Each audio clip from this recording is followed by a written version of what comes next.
دانانی بەردی بناغی سنتەری شۆردنەوەی گورچیلەیە لە قەزای پشدەر. هاوڵاتیەک دوای ئەوەی بۆ ماوەی چەند ساڵێک بەهۆی نەخۆشی گورچیلەکانیەوە دەناڵێنێت و نەبوونی هیچ سنتەرێکی گورچیلە لە پشدەر ناچاری هاتوچۆی ڕانیە و هەولێر و هەتا دەرەوەی کوردستانیشی دەکات بۆ ماوەی چەند ساڵێک تا دوجار ماڵ ئاوایی لە ژیان دەکات و لەسەر وەسیەتی خۆی سنتەرێکی گورچیلە لە قەزای پشدەر دروست دەکرێت. ئەم بیرۆکەیە بەڕاستی وەسێتی خۆشی بوو، ئێمەش وەسێتەکەی جێبەجێکەین بۆی ئەمە زانی محاناتی خۆی وەڕزانی چ ئازارێکی چێشتووە لەو سەفەر و ماندووبوون و شوتنی گورچیلەکە ڕۆژێک ناڕۆژێک ئەو کاتە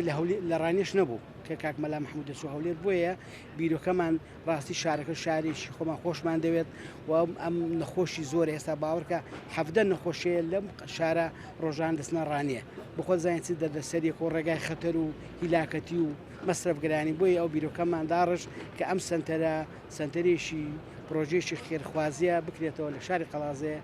لەسەر ئەرشی کاک مەلا محەمموود. دیارە کۆچکردو لە ڕابردوودا جێدەستێکی چاکەکاری زۆری هەبوو بۆ ناوچەکە دائیما زەرورەتەکان چ بووە لە ئاوەدانکردنەوە لە ڕابردوو بەڵام لە ئێستادا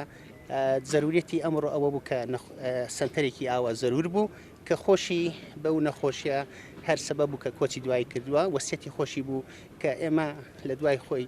ئەو پرۆژانە لە سنتەری تەندروستیدا پەرە پێ بدەین. بەڕێوەبەری گشتی تەندروستی ڕاپەڕین دەڵێت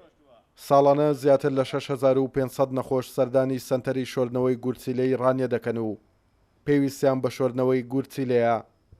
ئەم سنتەرە لەبەر ئەوەی خزمەتگوزاریە کە تەنها لە کەرتی گشتی ئەنجام دەدرێت پێویستێکی زۆری هاوڵاتیانە بە پێی ئامار ئەو ڕۆژانی کە لەبەردەستی ئێمە وەکو باسم کرد ئێمە لە سنتەری گورچیلەکە لە ڕانیە لە ساڵی 2009 دروستکراوە ئێستا ئاماری ئەو ساڵانەی 2020 بۆ توانم بڵم تا ئێستاش ئێمە ڕێژەی ئەو ئامارانەمان لە نزیکەی 6500 بۆ 7000 حاڵەت ساڵانە توش بووی پێویستیان بەو ناوەندانە دەبێت بۆیە بەتاکید ئێمە لە ڕانیە لە ڕێگەی 14 ئامێرەوە خزمەتگوزاریەکان پێشکەش دەکەین زیادکردنی ئەم ئامێرە لە سنووری پشدەر لە ڕێی ئەم کارە خێرخوازیەی ئەم بنەماڵەیەوە بەتاکید قورساییەکی زۆر لەسەر ئەم سنتەرەکەم دەکاتەوە کە لە ڕانیە و هاوڵاتیانی سنووری پشدەریش لێرە ڕاستەخۆ خزمەتگوزاریەکان وەردەگرن و چارەسەری خۆیان لێرە دەکرێت. بنەماڵەی مەلا مەحموودی حاجی سلێمان دەیانەوێت لەسەر ئەرچی خۆیان لە ماوەی کەمتر لە ساڵێکدا سنتەری شۆردنەوەی گورچیلەی پشدەر تەواو بکەن و